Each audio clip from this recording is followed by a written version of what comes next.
4 astronauts fell through the atmosphere at 24,661 miles per hour, wrapped in plasma hotter than the surface of the sun, protected by a heat shield NASA already knew was broken. Mission Control sat in complete silence for 6 full minutes, no radio, no telemetry, no way to help. The engineers who built that shield had warned the probability of catastrophic failure was 1 in 20. That is 5 times worse than NASA's own safety threshold.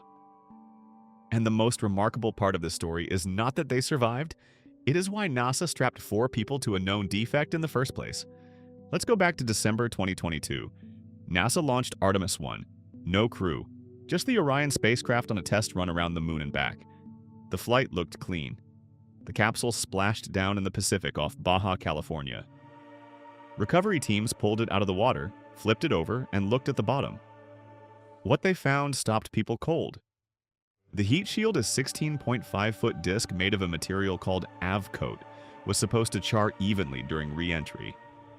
Think of it like a slow-burning candle, shedding heat layer by layer in a controlled, predictable way. Instead, chunks of the outer layer had cracked apart and blown off. Not small chips. Fragments large enough that NASA's own Inspector General described them as creating a trail of debris behind the spacecraft. Engineers found damage in over 100 locations across the shield surface. Now here's where it gets uncomfortable. The root cause, confirmed after nearly 2 years of investigation, was that the avcoat wasn't porous enough. During re-entry, the material heats up and generates gas inside the shield. On a properly built shield, those gases seep outward and dissipate. On Artemis I, the outer layer sealed itself too tight. Pressure built up underneath, and those pressurized pockets essentially exploded, popping chunks of the shield off like blisters on sunburned skin. Here's the part that should make every engineer wince. Apollo engineers had already solved this exact problem 50 years earlier. The original avcoat formula was designed with permeability in mind.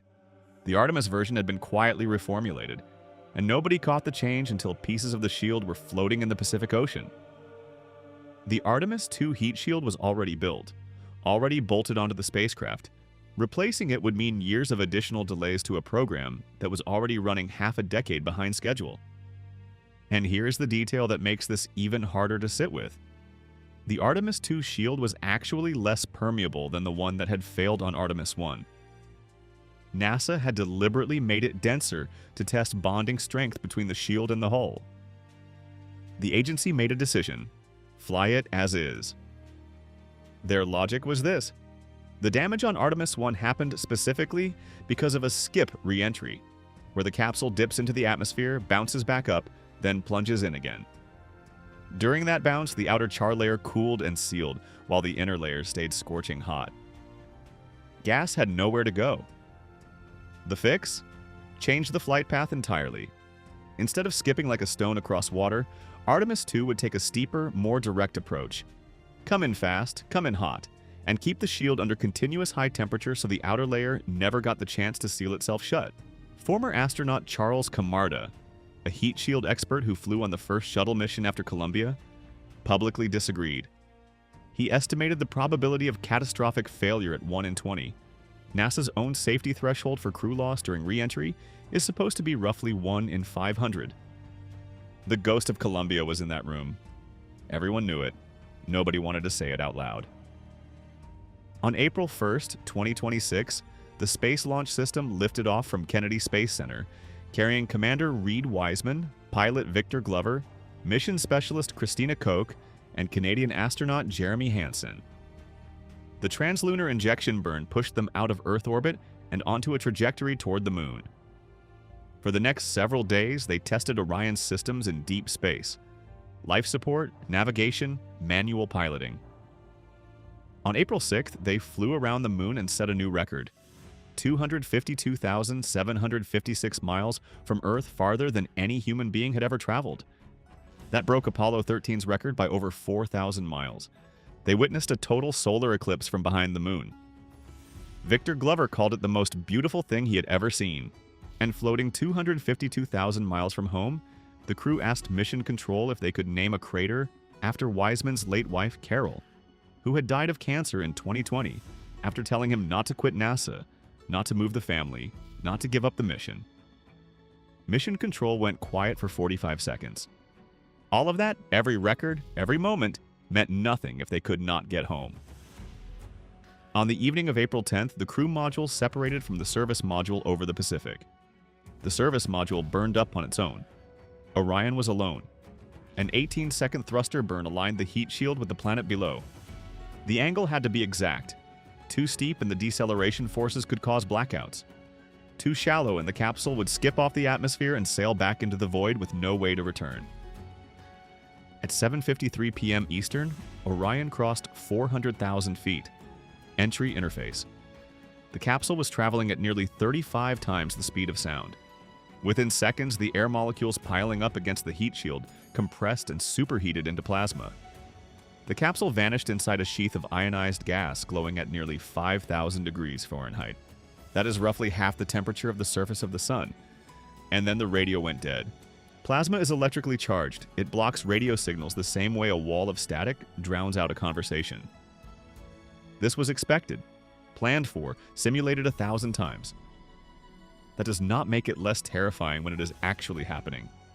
For 6 minutes, Wiseman, Glover, Koch, and Hansen were the loneliest people in the solar system.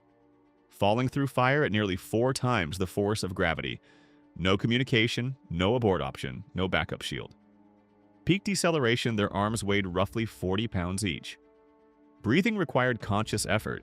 You have to physically squeeze air into your lungs against the force pressing down on your chest.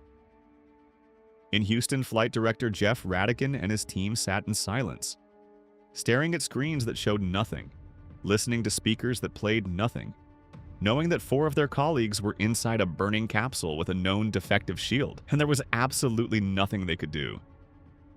Then, just before 8 p.m., a voice crackled through the static. "Houston, integrity, we have you loud and clear." Reed Wiseman, calm, steady, like he had just walked in from checking the mail. The shield held. The modified trajectory worked exactly as the engineers had predicted. The continuous heating kept the AV coat permeable, the gases vented. The char layer eroded slowly and predictably, without cracking, without fracturing, without blowing chunks of itself into the hypersonic slipstream. At 22,000 feet, 2 drogue parachutes deployed. A minute later, 3 main parachutes, each one the size of a football field, opened and hauled the capsule down to a gentle 17 miles per hour. At 8:07 p.m., Orion hit the Pacific Ocean off the coast of San Diego. NASA's commentator called it a perfect bullseye splashdown. 13 minutes from entry interface to splashdown. 6 of those minutes in complete silence. The bet paid off. The day after splashdown, the crew flew into Ellington Field near Johnson Space Center in Houston. Hundreds of people were waiting. Flight directors, launch directors, the entire astronaut corps, members of Congress, retired astronauts. Commander Wiseman stepped to the microphone and said, "This was not easy. Before you launch, it feels like it's the greatest dream on Earth. And when you're out there, you just want to get back to your families and your friends. It's a special thing to be a human, and it's a special thing to be on planet Earth." Dr. Glover said he had not yet processed what they had just done, and was afraid to start. NASA will now inspect the Artemis II heat shield in detail, comparing the char patterns to their models, measuring the erosion, determining whether the modified trajectory performed as predicted, or whether they simply got lucky. For Artemis III, a redesigned shield with better permeability is already in production. That bet will not need to be made again.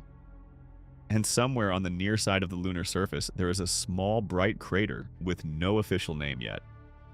The crew calls it Carol. If you know where to look, you can see it from your backyard. If this story hit you the way it hit me, subscribe so you never miss the next one. Drop a comment below telling me what you think.